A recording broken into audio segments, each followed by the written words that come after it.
You're like a circle that floats around me, keeping me safe and sound. And when I fall... Hey family, welcome back to One Houston Church. I'm Pastor Chad, and this is my lovely wife, Pastor Jasmine. As always, we're so excited to be with you this Sunday morning. I pray that you had a favor-filled week. We just want to say thank you to everyone out there that's praying for us, that's giving us encouragement, that's motivating us. It is truly appreciated. I want to let my wife talk about Facebook Live at 8 p.m. Jay, what you got to say? Listen, first of all, thank you guys for, being, in tune with us for the scholarship. We just gave out scholarship last week, and we're so excited about it. We even made a challenge out there that said, hey, there was some really good participants, and we would like to give out another scholarship. So if you guys would like to help us give out another scholarship, please go to onehoustonchurch.com. That's our website, and go to give and just put in your memo section, just say for scholarship. And we made, a pledge saying that if whatever you guys gave, we would match it and we would give out another scholarship, okay? Because we really like to give out another scholarship. So if you guys would like to help do that, you can go to, like I said, onehoustonchurch.com, go to give. Or we even have a Cash App, and it is One Houston Church. And so, if you want to Cash App us and put in the memo section for scholarship, we will match whatever you guys give, okay? So we want to thank you for that, first of all, in advance. And yes, Wednesday nights, 8 o'clock live. We are excited about this. We're coming on. We're having fun. We're going through our book, this marriage book, our relationship book really is what it is. And so we're excited about that. You guys come on, tune in, have fun with us. Thank you so much, Pastor Jasmine. Again, like she said, we're so excited about Wednesday nights. Make sure you tune in and participate. We really want to challenge you to just become better, engage in the word on a daily basis. I talked at the beginning of the year, making history in 2023. And so we're almost done with the 7th month of 2023, Jay. Wow, we're moving. August is right around the corner, literally right around the corner, Tuesday to be exact. And so I want you to be mindful of the goals that you made at the beginning of the year in January. And how are you executing those goals, or how have you planned to achieve those goals before the year is out? Man, I want everybody out there to have the mindset of making history in 2023.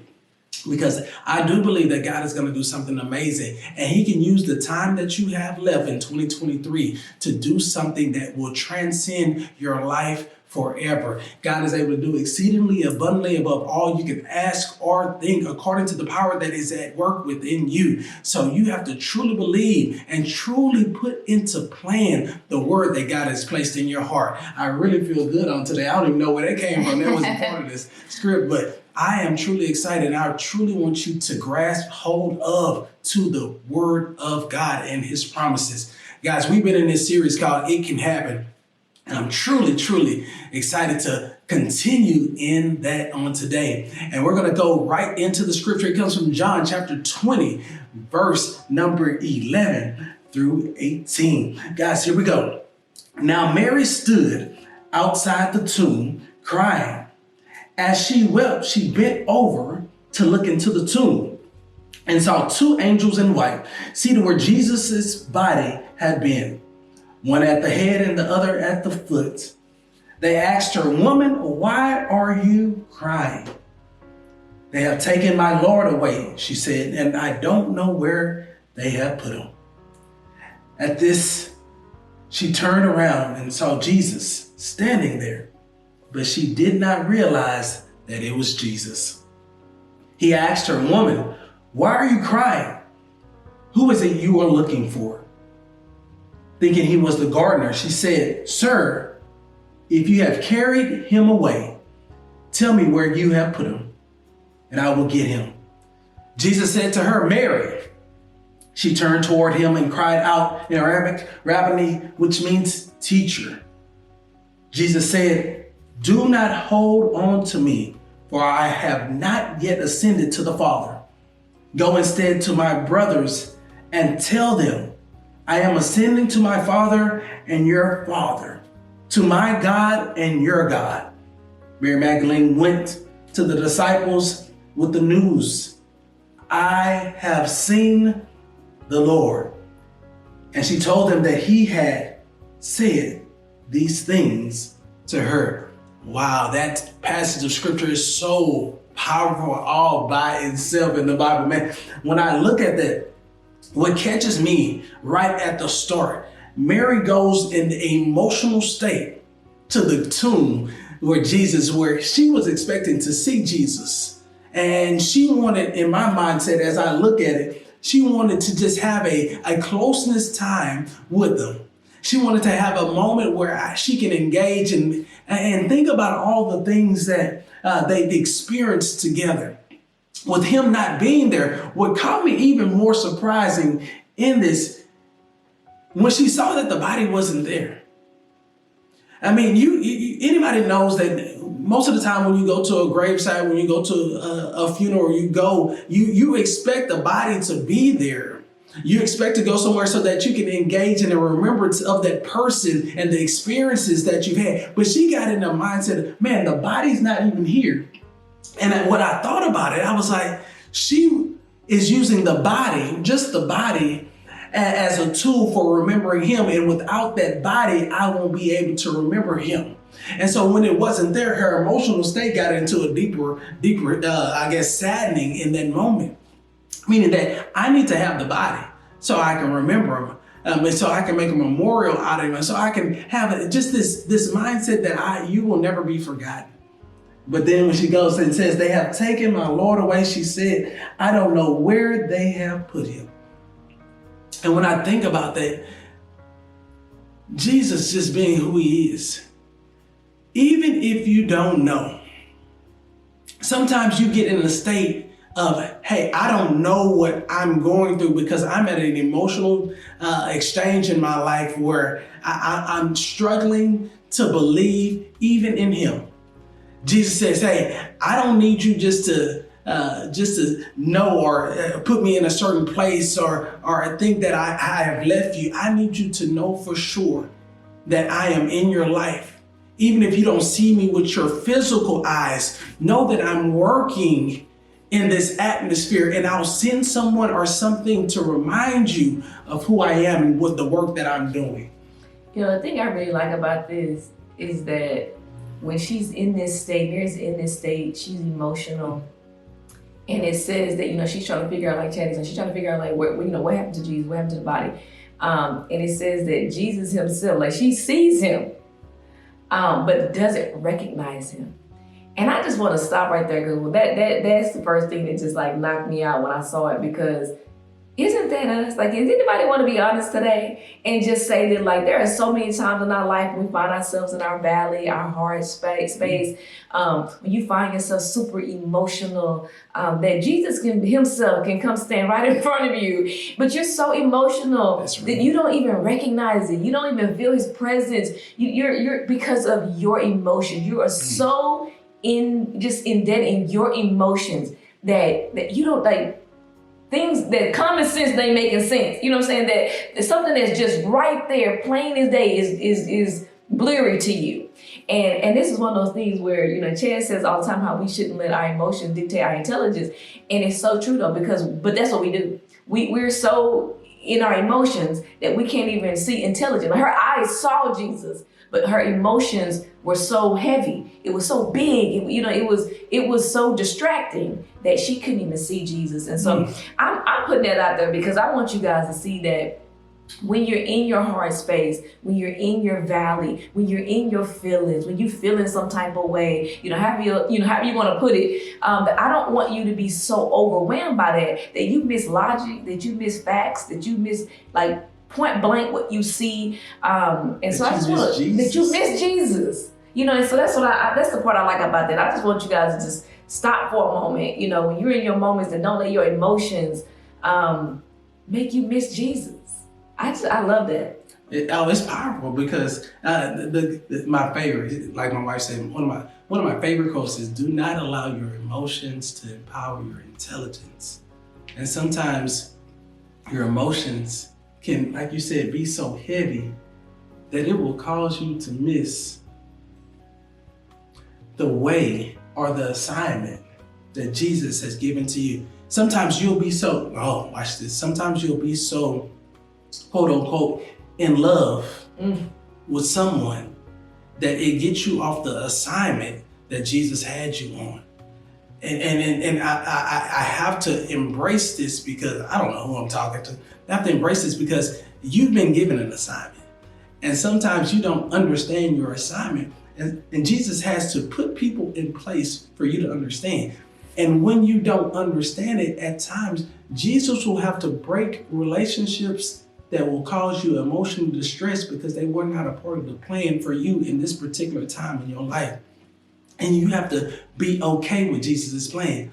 The problem occurs is when your emotions don't want to follow Jesus' plans and don't want to follow Jesus' assignment. And it causes you not to be obedient to the word. And we rather go in our emotions, we're having fun. This is right. I know it's right because I feel good. It's something about the way feelings work. Feelings can go up or feelings can go down, but Jesus is a sustainer though. He is who he is. He's the same yesterday, today, and forevermore. He never changes. And that means the assignment that he has a purpose for you. So you have to understand. And as we go deeper into this, because we really could just stop at emotional, because emotional intelligence is one of the most powerful tools. If you can control it, if you can take hold of it, if you can put it in Jesus' hands, it won't allow, you won't have to go through all of those switches and those changes. You use it as indicators. And I tell people this all the time. I was like, your emotions are indicators to let you know that you need help in the designated area in your life.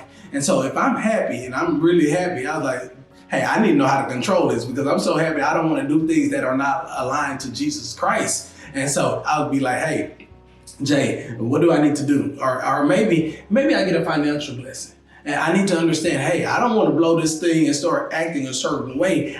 It's an emotional attack that takes place. And I need to understand, God, what should I do about this? Because I want to make sure I move correctly. Or if I get sad, which all people do. And I need to understand, God, I'm in a moment where I don't understand what's going on right now. Just how Mary was, where I don't know what's going on. And I need to see you. I need to have clarity. If you show up in a person or you show up in an assignment, I don't want to miss you. Yeah, no, that's so good. And I want to throw this out here. And I mean, you know, we big on marriage, right? And so I just want to throw this out there. I heard a TikTok, it was the other day, and it was this girl, she was just saying that whether you're happy in your marriage or not happy in your marriage, it doesn't give anybody else, they shouldn't give anybody else opportunity to talk to you, right? So she was saying a man came up to her, was like, hey, you know, like, are you happily married? And she was like, no, you know, like, cause she really wasn't happily married at that point in time, right? She was like, but it doesn't matter. Like, what does it matter if I'm happy or not happy in my marriage? My emotions is not gonna dictate my actions with you, right? And she just like straight up, you know, like, whether I'm happy, whether I'm sad, whether I'm mad, whether I'm disappointed, whether I don't really want to be married right now, none of that negates the fact that I'm married.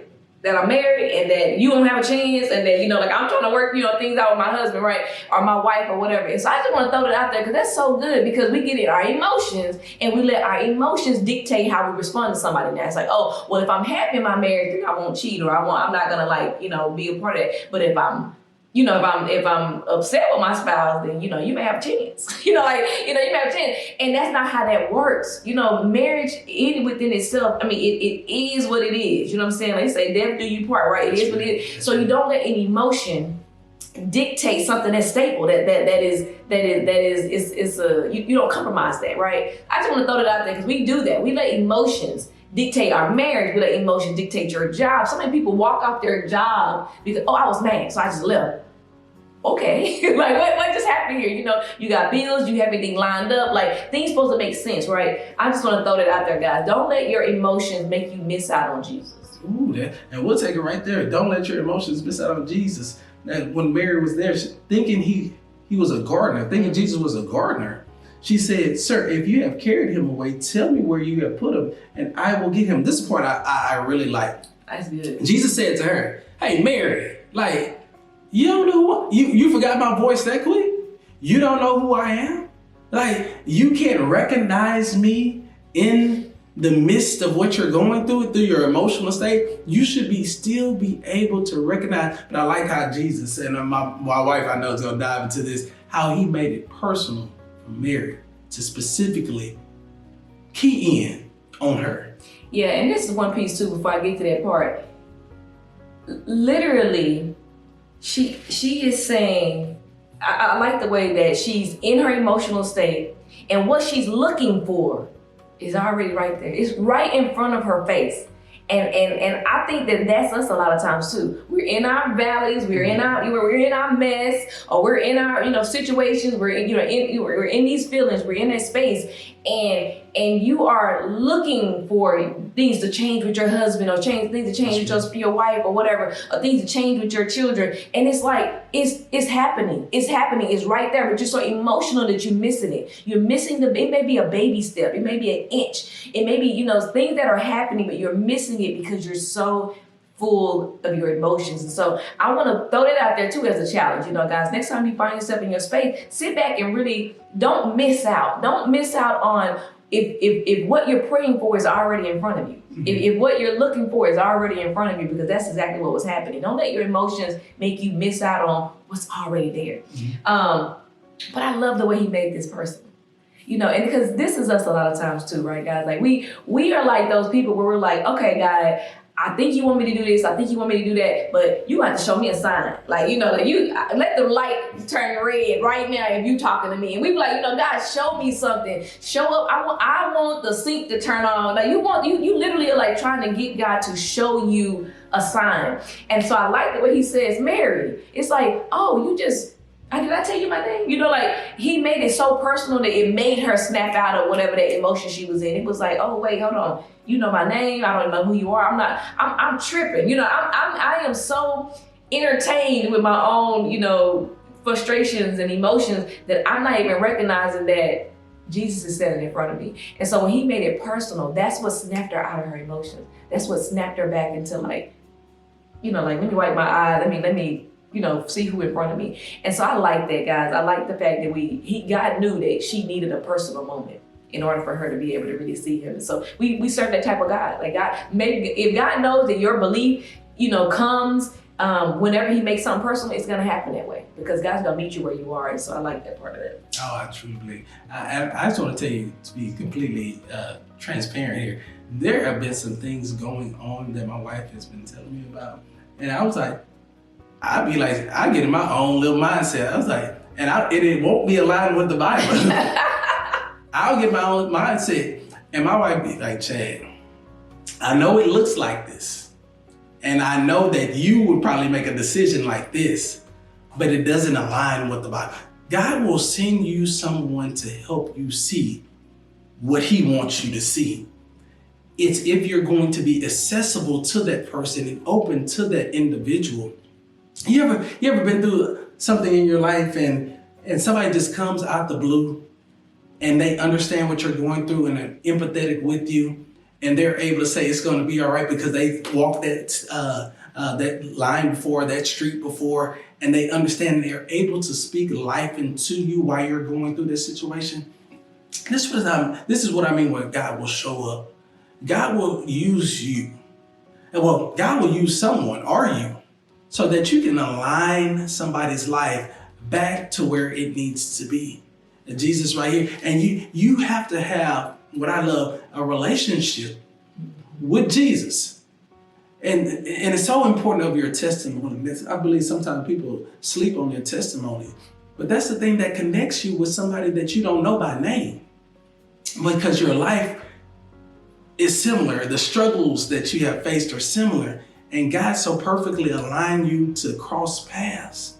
But sometimes we'll, again, be in our emotions where we don't understand why this person is there, or our attitude gets in the way, or the fact that they're not from the same environment or culture that other person is from. We miss out on some things where God shows up at, but our own just prejudices show up.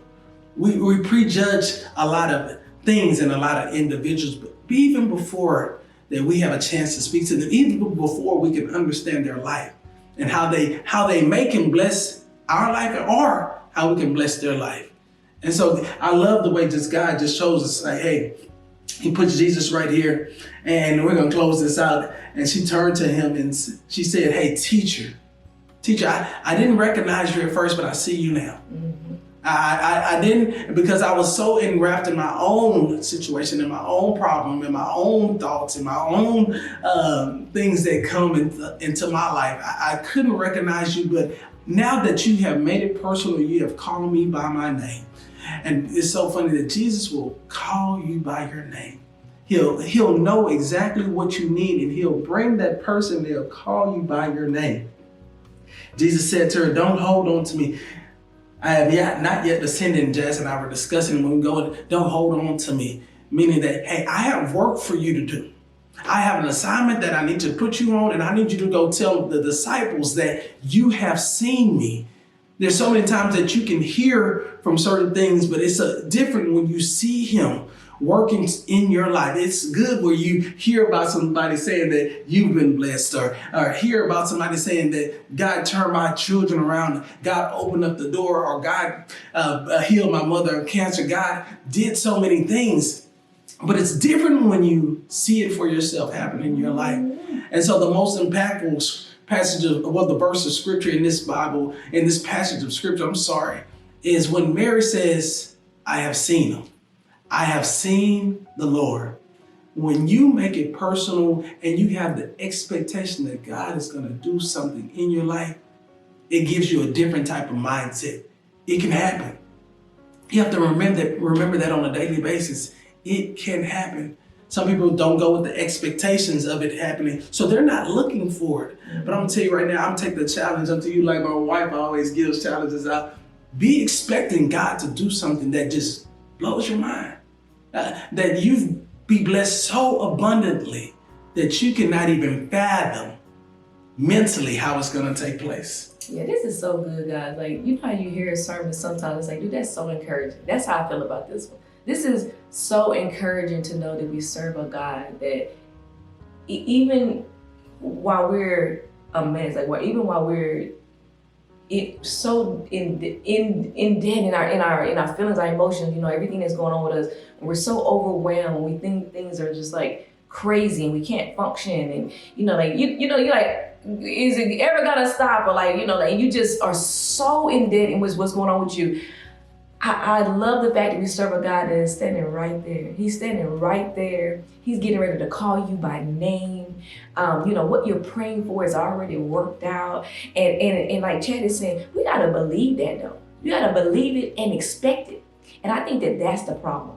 I think that we know generically that, we serve a good God, or, God's going to work it out. But it's another thing to be in your own situation and to expect God to work it out and to believe that he's actually going to do it. I think that if we'd done that, we wouldn't sit so long. We wouldn't sit so long in those emotions. Rather, while you're in that space, you're looking for God. Instead of us looking for God, we are head down, crying, in your space, your vision is blurred. And so the encouragement I'm hoping you're getting from this is that when you're in your moment, whatever that is, happy, sad, mad, whatever it is, that instead of you being so blinded by how you feel, to look for God, to look for him, to expect him. My prayer request is that God does, that he calls you by name. He calls you by name, and that it is so overwhelming, that what you feel, when God calls you by name, he makes it personal, that you will go and tell the world. That's what Mary did. Mary went and said, let me go tell some people. Let me go tell the disciples, that I saw him with my own eyes. And I really hope we should pray that it can happen for you, right? That it can happen for you. And I really hope that you experience that.